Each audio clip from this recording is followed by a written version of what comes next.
renovating this house for 6 months now. We still have no electric, no heat, no running water, and we've never actually been here at night time before. So this is going to be interesting, but let's walk around and have a look. So first,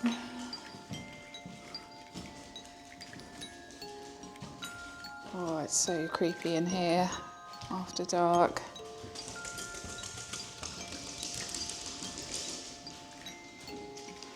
Also something I don't normally notice when we're in here during the day, but it is freezing.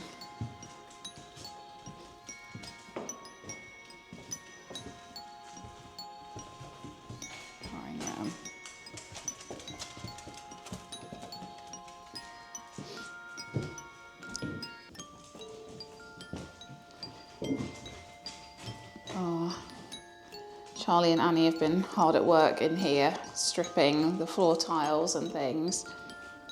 It smells really bad in there. Mind that dodgy floorboard.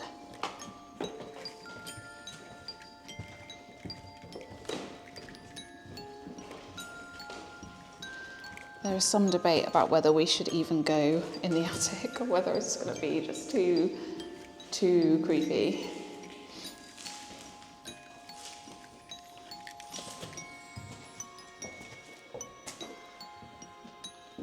This part of the house is especially creepy in the dark. Should we go up the main stairs? Yeah.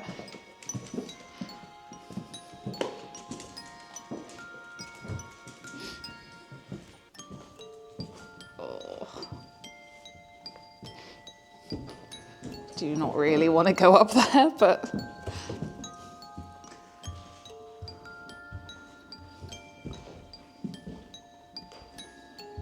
yeah, you wait for me, Collie.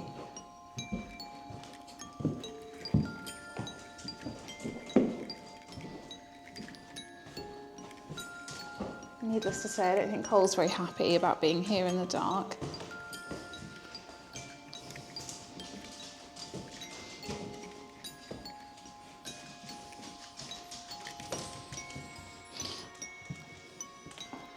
Oh, we won't go in there. The door appears to be blocked by stuff. Oh, I really don't like how you can't see all the way to the end of there.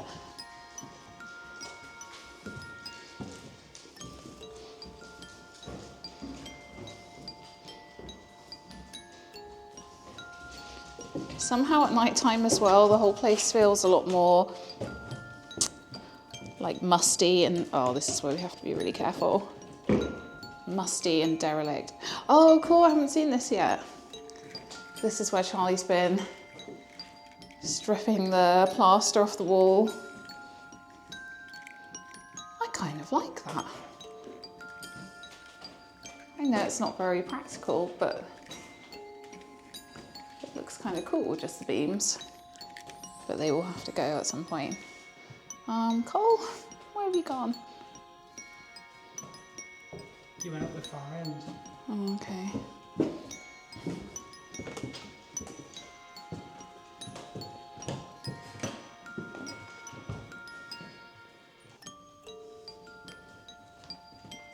This is the worst end, isn't it?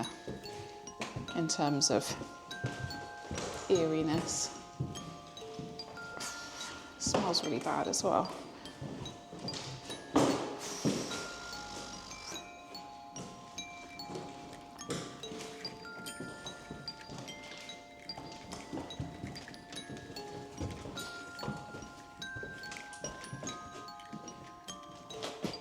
Should we go up to the attic? I'm worried it's not very safe for Cole up there. Yeah. Oh my god. Oh, the cupboard door's open. Why is that open? Please tell me you left that open. I think I left that open. I think. Actually, let's Or maybe that's just how the ghosts get around it now. Oh, don't. I think we'll just leave the attic because it's really unsafe for Cole.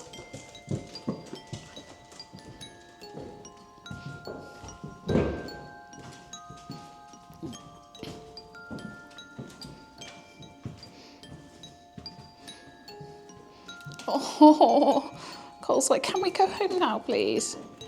I bet you can see better than we can. I don't know, he doesn't look very happy about being here.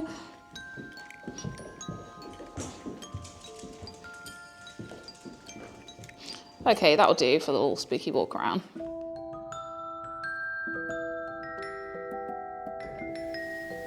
Oh, I deleted the first version. Our house was built in 1812. Would its original inhabitants have celebrated Halloween? The short answer is probably not. The origins of Halloween are influenced by the Celtic New Year festival of Samhain, celebrated at the end of October. This was thought to be a time when the dead were able to wander amongst the living and walk the earth. It is also thought to be an amalgamation of All Hallows Eve, a day in May for saints to be commemorated, and All Souls Day, which was celebrated to remember the dead. Over time, it has become more associated with the supernatural world, particularly following repeated outbreaks of the bubonic plague. All Souls Day was celebrated by distributing small cakes known as soul cakes. These cakes were shared door to door and given to soulers, primarily children and the poor. These small round cakes represented souls and were thought to bring souls respite from purgatory's flames. This practice of giving and receiving cakes is supposedly the origin for trick-or-treating. The Reformation was thought to bring an end to many of these older practices in England. In the 17th century, the introduction of Guy Fawkes Day, a commemoration of the plot to blow up the Houses of Parliament, meant that bonfires were moved to November the 5th. By the 1800s, elements of the older holidays remained in rural communities in England, however, with traditions like bonfires, carved turnip lanterns, not pumpkins, and bobbing for apples. The middle classes and gentry did not observe these rituals, so the original inhabitants of our rectory most likely wouldn't have observed these rituals or celebrated Halloween. They might, however, have been aware of the superstitions attached to the night, as practiced by the tenants on their estates. In Georgian England, people still held many superstitions around death and the supernatural world. Omens of death included hearing 3 loud and distinct knocks at the door or bedhead of a sick person, a piece of coal in the shape of a coffin flying out of the fire and landing in front of someone, the sound of rats gnawing at soft furnishings in a room.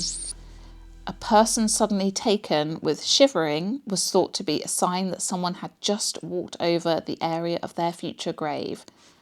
And of course the telltale clicking sound of the Death Watch beetle late at night.